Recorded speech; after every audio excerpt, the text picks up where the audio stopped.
नमस्कार दोस्तों, स्वागत है आप सभी का जीके की इस प्रैक्टिस क्लास में, जिसमें दोस्तों हम टॉप 20 प्रश्न करेंगे। और ये ऐसे क्वेश्चंस होंगे दोस्तों जो पिछले कई एग्ज़ाम में पूछे गए हैं और आने वाले सभी एग्ज़ाम के लिए बहुत ही महत्वपूर्ण होंगे, क्योंकि ऐसे क्वेश्चंस हैं जो एग्ज़ाम में बार बार पूछे जाते हैं। तो आप लास्ट में कमेंट कर कर ज़रूर बताएंगे कि कितने क्वेश्चंस आपने सही किए। तो चलिए देखते हैं पहले क्वेश्चन से। प्रतिवर्ष राष्ट्रीय कैंसर जागरूकता दिवस कब मनाया जाता है? बताएंगे इसका आंसर कि प्रतिवर्ष कैंसर जागरूकता दिवस कब मनाया जाता है।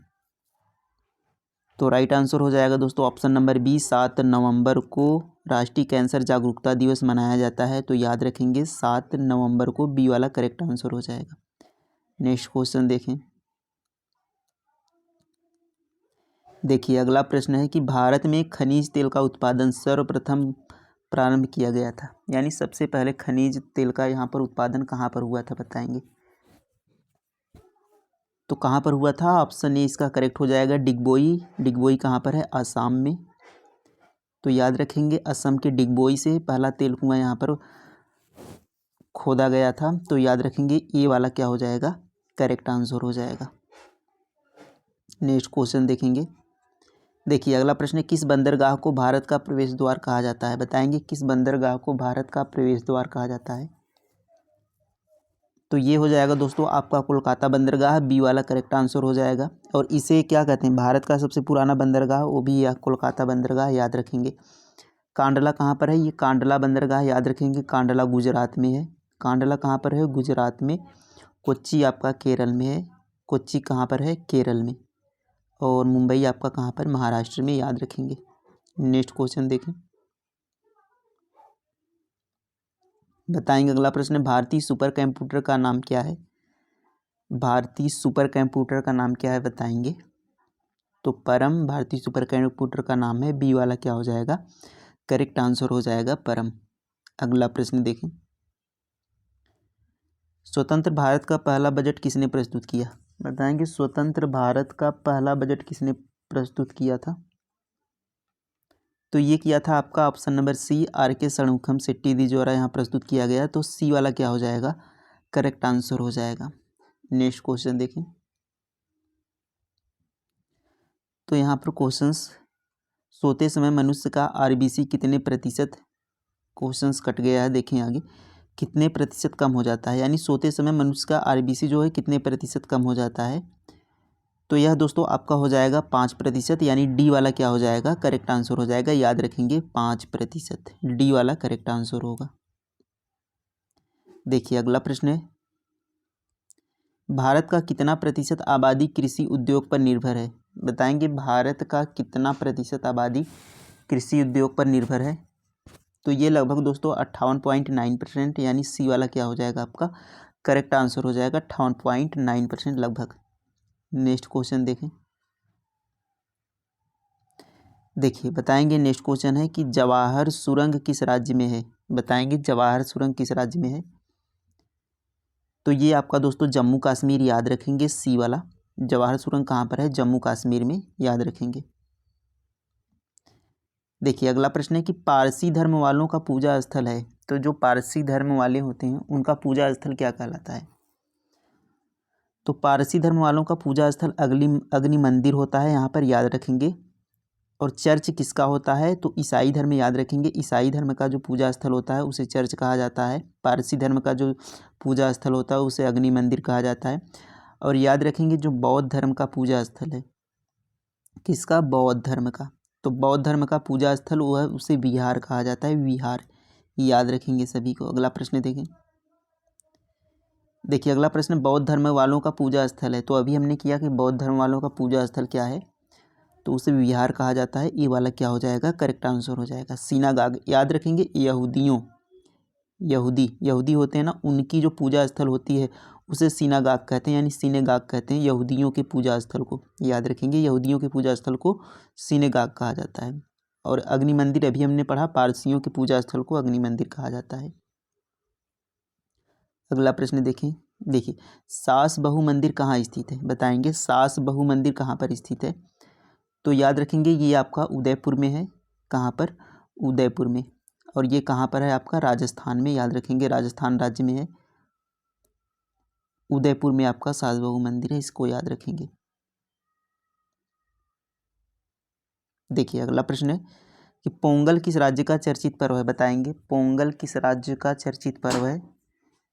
तो पोंगल आपका कहाँ का है? ये आपका तमिलनाडु का है, बी वाला करेक्ट आंसर हो जाएगा। पोंगल कहाँ का है? तमिलनाडु का। बताएंगे मध्य प्रदेश में कुंभ मेला कहाँ लगता है? तो कुंभ मेला कहाँ पर लगता है? तो कुंभ मेला याद रखेंगे 4 जगहों पर लगता है। कहाँ कहाँ पर? हरिद्वार, कहाँ पर? हरिद्वार हो गया, प्रयागराज हो गया, उज्जैन हो गया, और एक और याद रखेंगे नासिक।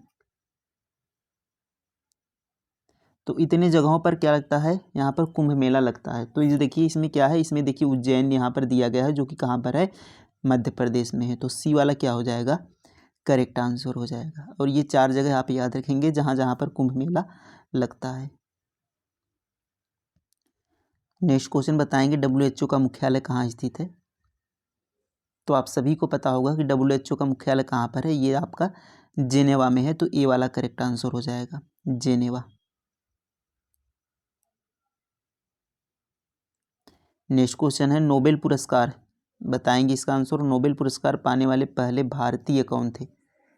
नोबेल पुरस्कार पाने वाले पहले भारतीय कौन थे? तो ये आपके थे रविन्द्रनाथ टैगोर जी। ये वाला करेक्ट आंसर हो जाएगा। और इनसे सन पूछा जाता है कब दिया गया था, तो याद रखेंगे 1913 में इन्हें नोबेल पुरस्कार दिया गया था।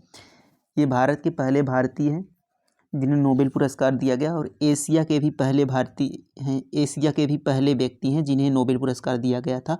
तो एशिया के भी पहले व्यक्ति पूछा जाए तो रविन्द्रनाथ टैगोर ही होंगे। और किस पुस्तक के लिए अगर पूछा जाए दिया गया, तो गीतांजलि याद रखेंगे।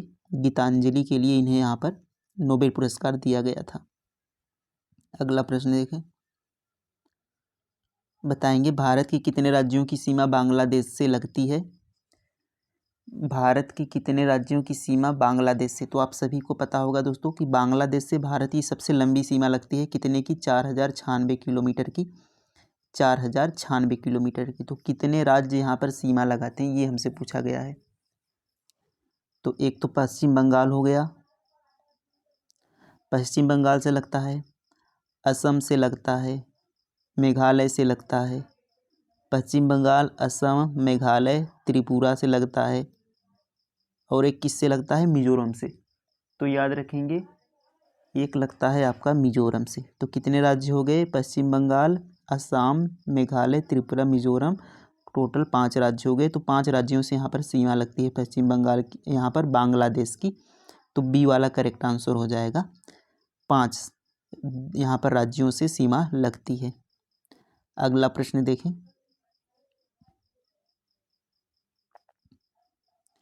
देखिए अगला प्रश्न है भारत और चीन के बीच सीमा को क्या कहते हैं, बताएंगे। भारत और चीन के बीच सीमा को, तो इसे मैकमोहन सीमा कहते हैं। भारत और चीन की सीमा को मैकमोहन सीमा कहते हैं। बी वाला करेक्ट आंसर हो जाएगा। रेड क्लिफ किसके बीच है? तो याद रखेंगे रेड क्लिफ भारत और पाकिस्तान के बीच सीमा रेखा है। अगला प्रश्न देखें,